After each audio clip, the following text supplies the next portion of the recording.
वजीर आजम कहते हैं कि वफ़ का ताल्लुक संविधान से नहीं है। अरे कौन पढ़ा रहा है वजीर आजम को? आर्टिकल 26 पढ़ा लीजिए। आर्टिकल 26 की बात कही गई। इसलिए मजहब मैं तब्दील मजहब नहीं कर सकता, सरकार से पूछना पड़ेगा मुझे अपना मजहब बदलने के लिए।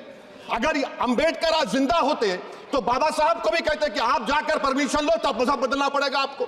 ये हालात आज यहां पर पैदा हो चुकी है। आप देख रहे हैं कि मुझसे पूछा जा रहा है कि 500 साल पहले तुम्हारी मस्जिद थी, नहीं थी। ख्वाजा अजमेरी की दरगाह कह रहे नहीं है।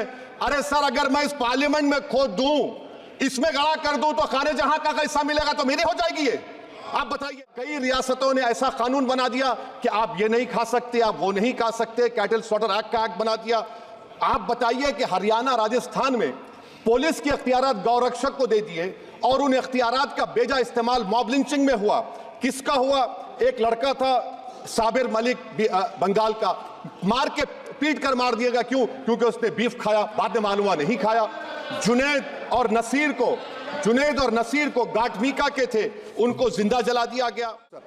निसार में तेरी गलियों के वतन के जहां चली है रस्म के कोई ना सर उठा के चले, जो कोई चाहने वाला तवाफ को निकले, नजर उठा के चले। सर, हम जिस्म और जान बचा के चले। बहुत है जुल्म दस्ते बहाना के लिए।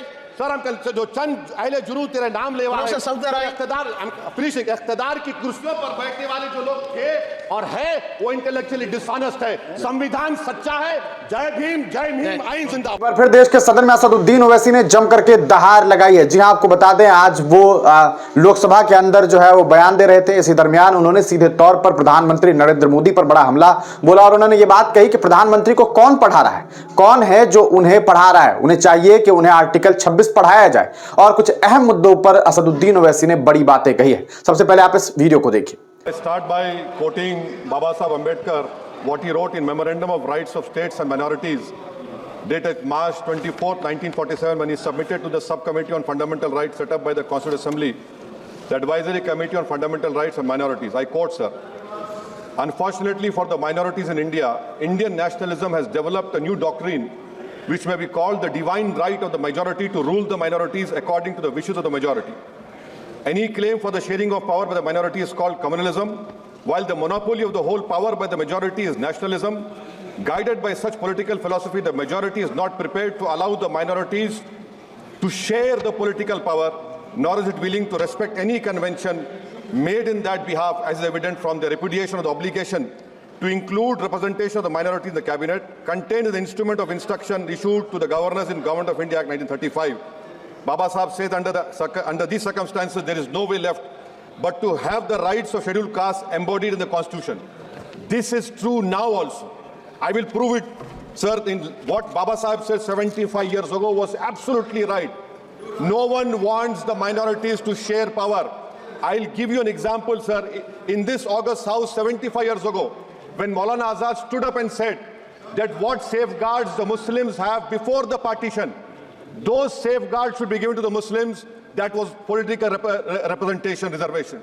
You know what? Sardar Patel instructed Mr. Abid Hussain and Begum Ezaz Rasool to censure Maulana Azad. And Maulana Azad felt claustrophobic. And Maulana Azad said that this Constituent Assembly has become a new prison for me. Maulana Azad said this in the Constituent Assembly, sir. Now what we see is that, sir, आप देख रहे हैं कि उसके बाद जो constituencies को बनाया गया, असेंबली और पार्लियामेंट की हदबंदी हुई, वो इस तरीके से उसको तरतीब दी गई कि अक्सरती तबके के लोग जीत जाएं और मुस्लिम अक़लियत के लोग कामयाब होने में बड़ी मुश्किलात पेश आए।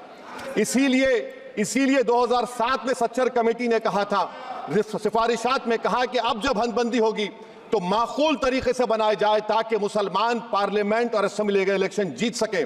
मुझे नहीं मालूम कि अब नए सेंसस के बाद जब हदबंदी होगी तो उसकी सिफारिशात को रखा जाएगा या फिर मार्जिनलाइजेशन जो मुसलमानों का हो रहा है 75 साल से, वो चलता रहेगा।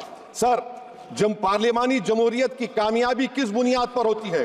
पार्लियामानी जमहूरियत की कामयाबी का पैमाना मैं आपको बताता हूं। Article 25, article 26, article 29, article 30, article 14, article 21, ये 4 बुनियादी राइट्स है आइन में, जिसको हम सामने रखकर मैं आपको बताऊंगा कि क्या वाकई में उन कमजोर तबकात से इंसाफ हुआ। मिसाल के तौर पर आर्टिकल 15 और 16, सर, 1950 का प्रेसिडेंशियल ऑर्डर निकला तारीखी नाइंसाफी के खात्मे के लिए रिजर्वेशन दिया गया, तारीखी नाइंसाफी के लिए हजारों साल के जुल्म की बिना पर, मगर उनको नहीं मिला जिनका मजहब इस्लाम और मुसलमान था, जो भी उनसे भी नाइंसाफी जुल्म हुआ। दूसरी बात सर, दूसरी बात, दफा 25 में प्रोफेस कहा गया, आर्टिकल 25 टॉक्स प्रोफेस। सर आज मेरी बेटियों को गवर्नमेंट के एजुकेशन इदारों में हिजाब पहनने से रोका जा रहा है, तो ये आर्टिकल 25 का प्रोफेस कहां तक कामयाब हुआ, ये अक्लमंद लोगों पर छोड़ता हूं। प्रैक्टिस सर, आर्टिकल 25 में अमल करना। कई रियासतों ने ऐसा कानून बना दिया कि आप ये नहीं खा सकते, आप वो नहीं खा सकते, कैटल स्लॉटर एक्ट का एक्ट बना दिया। आप बताइए कि हरियाणा, राजस्थान में पुलिस के इख्तियारात गौरक्षक को दे दिए और उन इख्तियारात का बेजा इस्तेमाल मॉब लिंचिंग में हुआ। किसका हुआ? एक लड़का था साबिर मलिक बंगाल का, मार के पीट कर मार दिया गया। क्यों? क्योंकि उसने बीफ खाया, बाद में मालूम हुआ नहीं खाया। जुनैद और नसीर को गाटमीका के थे, उनको जिंदा जला दिया गया। सर फिर प्रोपगेट, आप ये आर्टिकल 25 का थर्ड सेक्शन प्रोपगेट, आज आप देख रहे हैं कि मुझसे पूछा जा रहा है कि 500 साल पहले तुम्हारी मस्जिद थी, नहीं थी। ख्वाजा अजमेरी की दरगाह कह रहे नहीं है। अरे सर अगर मैं इस पार्लियामेंट में खोद दूं, इसमें गड़ा कर दूं, तो खाने जहां का हिस्सा मिलेगा तो मेरी हो जाएगी ये, आप बताइए। अब आप देखिए ये प्रोपोगेट क्या हो रहा है। अच्छा, जो तब्दीली मजहब का कानून, तब्दीली मजहब, मैं तब्दील मजहब नहीं कर सकता, सरकार से पूछना पड़ेगा मुझे अपना मजहब बदलने के लिए।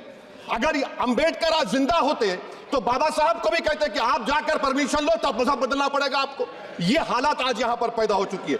सर आर्टिकल 26 देखिए, it gives religious denomination the right to establish and maintain institution for religion charitable. वजीर आजम कहते हैं कि वक्फ का ताल्लुक संविधान से नहीं है। अरे कौन पढ़ा रहा है वजीर आजम को? आर्टिकल 26 पढ़ा लीजिए। आर्टिकल 26 की बात कही गई। मकसद क्या है कि वक्फ की जायदादों को अक्सरियती तबके के लिए छीन कर दे दिया जाए।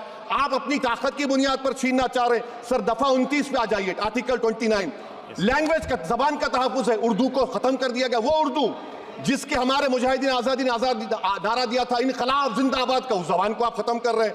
कल्चर, आप कल्चर की बात इनसे पूछ लीजिए, वो बोलेंगे नहीं, हमारा जो कल्चरल नेशनलिज्म है वो कल्चरल नेशनलिज्म नहीं है बीजेपी का, वो कल्चरल नेशनलिज्म आला जात का हिंदुत्व का नेशनलिज्म है, जो भारत के इंडियन नेशनलिज्म से बिल्कुल मुख्तलिफ है। सर अब आप आ जाइए, सर आर्टिकल 30 पे आ जाइए। सर आर्टिकल 30 पे आ जाइए। सर आर्टिकल 30 में माइनॉरिटीज को राइट दिया गया। This house has passed a law in 1981 to give minority AMU. This government went to the Supreme Court and said no, we'll oppose minority status. This house voice was suppressed in the Supreme Court, sir. That is why I say that the executive has argued contrary to the parliament. Sir, right to life, तो उस वक्त भी था। मैं आपको मिसाल दे रहा हूं। सर दिसंबर 63 में, 63 में कश्मीर में रसूलुल्लाह सल्लल्लाहु अलैहि वसल्लम के मुंह मुबारक की चोरी हुई, तो पूरे देश में, sir only 2 minutes, sir, only 2. Please, I know. Only 2 minutes, sir. Please, sir, only 2. Time is not there. Prime Minister has Sir, I'm concluding. Raja Sahab, I'm concluding. Please, he has to reply. Listen to me, sir. Sir, my Shikwa Hind bayan. One minute. I'll conclude, sir. 2 minutes. Now, in Article 20, after that in 63, 8 lakh Muslims were pushed into East Pakistan. What has changed? Please tell me.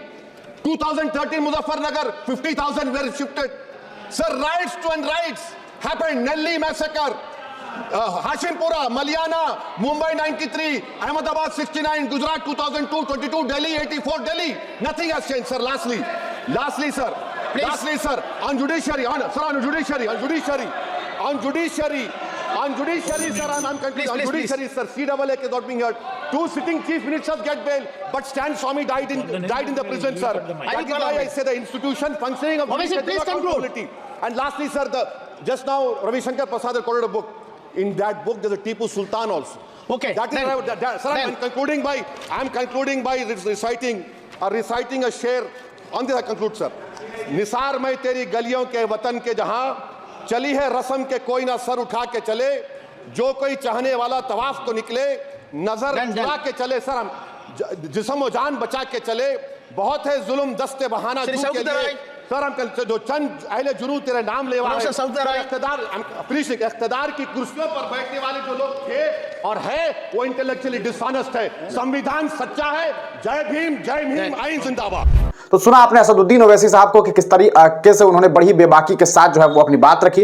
हालांकि जो लोकसभा के speaker थे उस दरमियान उन्होंने काफी वक्त पहले से असदुद्दीन ओवैसी को रोकने की कोशिश की, लेकिन ओवैसी साहब बोलते रहे और उन्होंने बहुत सारे मुद्दों पर बात की। खास करके उन्होंने ये बताने की कोशिश की कि आज हम जो है कॉन्स्टिट्यूशन के 75 साल को जो है वो मना रहे हैं, यानी कि हमारे पास जो संविधान है उसे 75 साल पूरे हो गए और उस 75 साल का जश्न हम मना रहे हैं। लेकिन क्या वाकईतन हमारा मुल्क संविधान के हिसाब से चल रहा है? मुसलमानों के साथ, अल्पसंख्यकों के साथ, दलितों के साथ जो जुल्म और सितम देश में हो रहा है, क्या इस पर चर्चाएं हो रही है? क्या वक्फ की जमीन को जो छीनने की कोशिश की जा रही है, वक्फ के मामलात में जो सरकार अपनी हस्तक्षेप कर रही है, क्या यह सही है? इन तमाम मुद्दों पर असदुद्दीन ओवैसी ने बड़ी बेबाकी के साथ अपनी बात रखने का काम किया है। आप इस पूरे प्रकरण को किस तरह से देखते हैं, अपनी राय कमेंट सेक्शन में जरूर दीजिएगा।